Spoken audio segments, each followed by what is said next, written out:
didn't pop axles this time, so that's awesome. These tires are shot. I got new tires going on tomorrow, so we're good.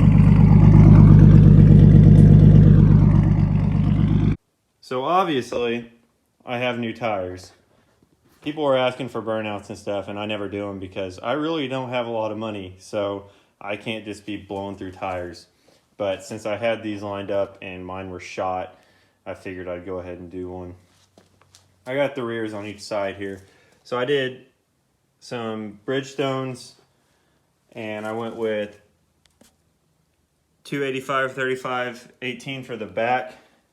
And then for the front, I went with a smaller tire. I just like the way it feels up front with a smaller tire. It doesn't feel as heavy.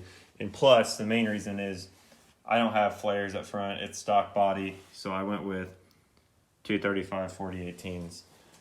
So hopefully these last a while since I have a welded diff, and turning around in a parking lot destroys my tires. So I was running Federals, which run huge.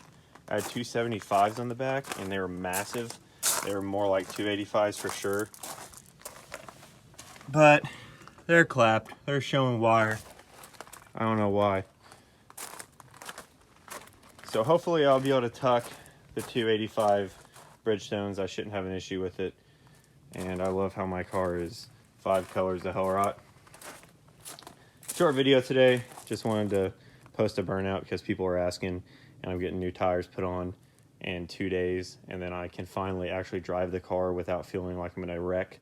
Before I end this video off, I'm going to go ahead and show you guys a Steel Blue Coupe potential bottom mount turbo build, or Steel Blue Sedan also potential build, but I don't think it's going to get a turbo because, well, it's automatic, and this one here has a ZF 5-speed in it. But I'm not going to talk about them anymore. We'll save those for different videos.